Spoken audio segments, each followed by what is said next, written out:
All right, we got the Celtics and Bucks, called by Marv Albert, Chris Webber, and Kristen Ledlow, and later the Nuggets and Warriors. As we welcome you inside Atlanta's Studio J for TNT NBA Tip-Off presented by Auto Trader. Charles is down there, Kenny's here, I'm Ernie, this is Shaq. Congratulations, Shaq. What happened? The LSU Tigers. Thank you. Chuck, don't you owe me some money? Hey, Kenny, I think everybody in Alabama know I bought a distillery, Redmont Vodka and I Gin. did not know that. Pass that to Shaq. Congratulations, brother. This is what you. That's one of the new bottles right there, too, Shaq. You know, Looks good. oh wait, can we get a? Hold on. Hold on. There, it's being. You owe me money and you're going to pay me in alcohol? Thank you, Ernie. Free alcohol. Look, no, brother. I want my cash. Well, go get it from Odell. Giving people money. Well played, Charles. Well played. Would you say Charles giving people money? Giving people money. How about getting people some wins? Thanks, Anyway. Thank you, Shaq. Congratulations, man. I appreciate it. Thank you. A phenomenal season for your Tigers. Congratulations, Coach O and the LSU Tigers. Yeah, we did it. We won this thing. What's the name of your vodka? Redmont. Redmont vodka. Redmond Vodka.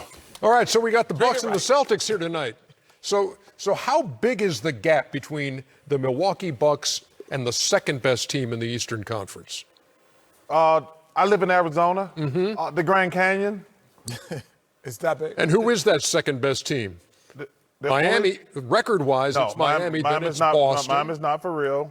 And then it's Toronto and Indiana and Ernie, Philadelphia. I'm going to say it, and I mean this. The only team that can beat the Milwaukee Bucks is the Philadelphia 76ers if they get Joel Embiid healthy.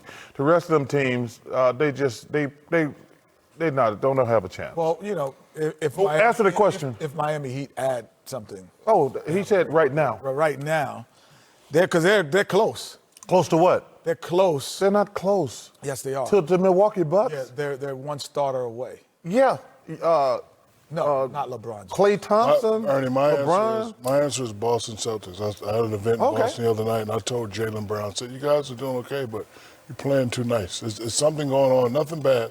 It's just, once they figure it out, a lot of teams take time to figure it out, but I think once they figure it out, they could be very dangerous now. Because they really have three weapons that you really can't guard. Milwaukee got one guy, and he's playing great. He always plays great. But remember what happened last year when the game slows down and everybody just back up and he's bringing the ball from the top of the key. Yeah, but they don't have a Kawhi Leonard in the Eastern Conference like they did last year for Giannis. They do have three starters averaging 20, only team in the league that can make that claim. Jaylen Brown will not play tonight, by the way. He's got a bad right thumb. So this is a big game for Boston then when you go to Milwaukee to try to prove something. It's a big game. Not we, but the Celtics, they know that Milwaukee is the better team. They either need to show them that they can compete or that we're better than you tonight.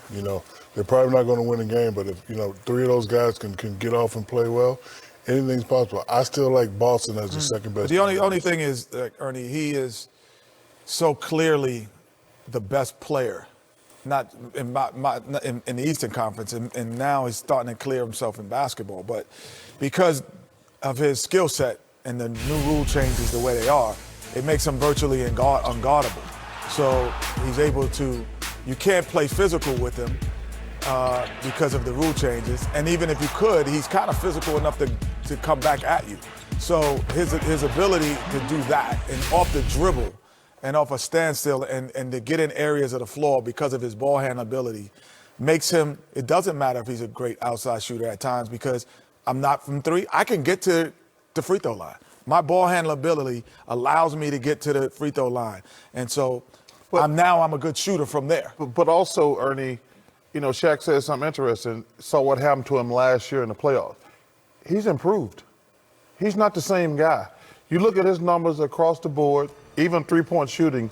He took that loss personally, and he is balling right now. He is the best basketball player, not just the Eastern Conference, in the entire world. He's averaging 30 and 13 rebounds. He's averaging 30 points in just under 31 minutes. Just under 31 minutes a game. So and he might be the best defensive player in the league. Get this. He's played 1,195 minutes He has 1,170 points. A point a minute. Almost. And James Harden, by the way, 1,449 minutes, 1,449 points. He is And a point a minute guy. 15,975 dribbles. I knew you were going to go there. So How many dribbles? 15,975 dribbles. Boston is the number 4 defensive team in the NBA, but their last 6 games, they've allowed 110 points and about 49% shooting. So what's up with the Boston defense? You know, right now they're just not focusing. Lackadaisical at time. You know, I don't want to say they don't have a clear leader, but I don't think they know who the guy is. I know that they have 3 guys, but I don't think they know who that guy is, especially when they need a bucket. But we know they're going to pick it up. They will pick it up. But the last 6 games, they just got to blame it on effort. And, Marcus Smart, by the way, in the starting lineup tonight with Jaylen Brown out for the Celtics. I think the in and out of the lineups have hurt them a little bit as well. You know, some guys have been hurt throughout the season. But, you know, I think playing without a true center at times or a guy who stretches the floor like Al Horford did last year hurts them at times. But they're figuring it out. They're going to be around when things come around. They're going to be close to being – they're going to be in that Eastern Conference semifinal trying to get to the Eastern Conference final. And let's be realistic. Nobody's close to Milwaukee in the Eastern Conference. Like I say, Philly has the talent if they get healthy, but Boston, Miami, they cannot beat Milwaukee. And I'm not sure Miami could beat Boston or Philly, but Milwaukee is by far and away the best team in the Eastern Conference, by far. Highest scoring team in the NBA, only team in the league that hasn't been held under 100 points or in a game this year, and also a differential of 12.6, which would be an NBA record, even better than the 72 Bucks and the 71 Lakers. That's the Milwaukee team. Boston was charged with stopping tonight. That guy right there, streets. he's the key.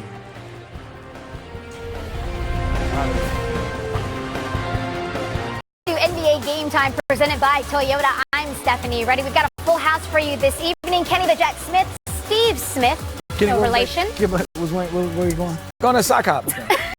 Going to meet And Channing Frye. Fonz. Get him a malt? Yeah, going to get him a little shake with 2 straws. Yeah. Fun night in the NBA tonight. We've got 5 games, 2 on TNT.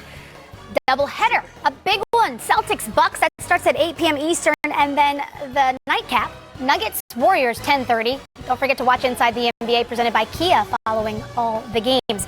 Let's get to this first one. Boston, Milwaukee. As I mentioned, Milwaukee 7 games ahead of the number 2 team, which is the Heat.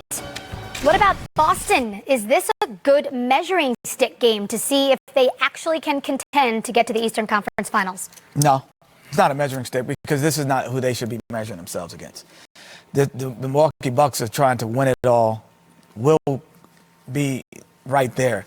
They have to see if the trade, how far that trade has helped them progress. So I think that they're more measuring against teams below that.